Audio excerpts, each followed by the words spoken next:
بسم الله الرحمن الرحيم قد أفلح من تزكى وذكر اسم ربه فصلى السلام عليكم ورحمة الله وبركاته سورة الأعلى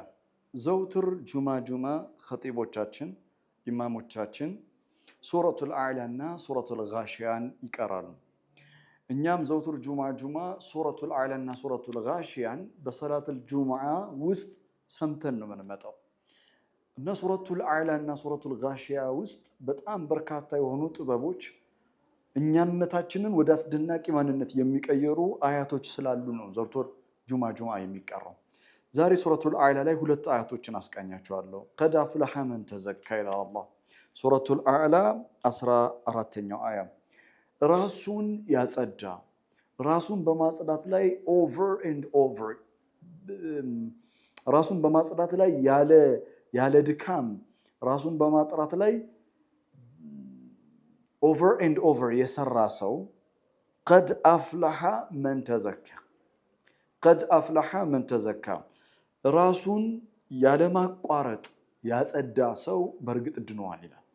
የተጠቀመው ቃል አላህ አፍለሐ ነው አፍለሐ ሰክሰስፉል ሆኗል ስኬታማ ሆኗል እንደማለት ነው ስሮ ቃሉ አፍለሐ የሚለው ሐሳብ አልፈላህ ከሚለው የመነጨ ነው አልፈላህ ገበሬ ነው አላህ ሁላችንንም ገበሬዎች እንድንሆን ይፈልጋል ለነፍሳችን ገበሬ እንድንሆን ገበሬ ይኮተኩታል ገበሬ ቆሻሻን ያጸዳል ገበሬ ውሃን ያጠጣል ገበሬ አትክልቱን ይንከባከባል ፍሬያማ እንዲሆን ልክ እንደዚሁ ነፍሳችን እንድትለመለም ነፍሳችን እንድትበለጽግ በራሳችን ላይ ልክ እንደ ገበሬ ታታሪ ሰራተኛ እንድንሆን አላህ ሲጋብዘን قد أفلح من تزكى ይላል ተዝኪያ ፑሪፊኬሽን ነው ያለማቋረጥ ራስን የማጽዳት ስራ ኦኬ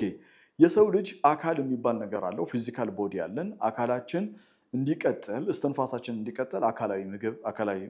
ምግብ ያስፈልገናል መጠጥ ያስፈልገናል የመሳሰሉ ነገሮች ሶ የአካል ኒድስ አሉ ፊዚካል ኒድስ ብለን የምንጠራቸው ልክ እንደዚሁ የሰው ልጅ ስሜት አለው ኢሞሽናል ኒድስ አለው አለው ስሜታዊ ፍላጎቶች አሉት ስሜቱን መሰረት ያደረጉ ፍላጎቶች አሉት ለማለት ነው እንዲሁም ነፍስ አለን እኛ ነፍሳችን መጽዳት ትፈልጋለች ነፍሳችን መጥራት ትፈልጋለች መልካም ታዲያ ነፍስ የምትጸዳበት መንገድ ምንድነው ለምሳሌ አካላችን ቢቆሽሽ አካላችንን በውሃ ነው የምናጸዳው ልብሳችን ቢቆሽሽ በውሃ ነው የምናጸዳው ነፍስ ብትቆሽሽ በምን እናጸዳታለን ሁለት መካኒዝሞችን ሱረቱል አዕላ ተሰጠናለች ሁለት መካኒዝሞችን 15ኛው አያ ላይ ወዘከረ እስመ ረቢሂ አንደኛው ያለማቋረጥ የጌታውን ስም ያወሳ ወዘከረ እስመ ረቢሂ በቃል በልቡ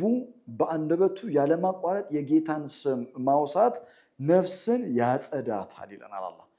ቀድ አፍለሐ መን ተዘካ መካኒዝሞቹ ምንድነው ነፍስን ለማጽዳት መካኒዝሙ ምንድነው አንደኛ وذكر اسم ربه ይላል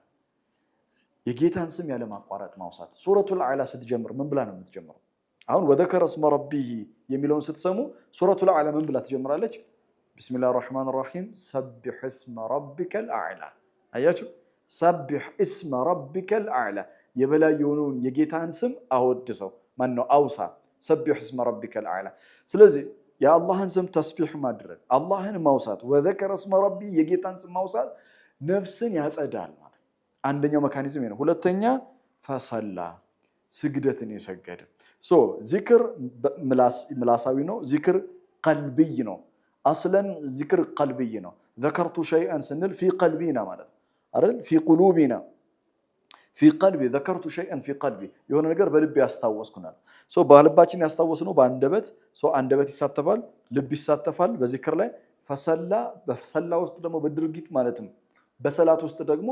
አካል ይሳተፋል ስለዚህ ራሳችንን ነፍሳችንን ለማጽዳት ሁለት መካኒዝሞችን ሱረቱል አዕላ ሰጥታናለች አንደኛው ወዘከረ እስመ ረቢሂ ፈሰላ ወዘከረ እስመ ረቢሂ ሁለተኛው ፈሰላ መስገድ ነው ሁላችንንም አላህ من الذاكرين كذاكروች አላህ ያድርገን ከሰጋጆች አላህ ሁላችንንም ያድርገን بارك الله لي ولكم السلام عليكم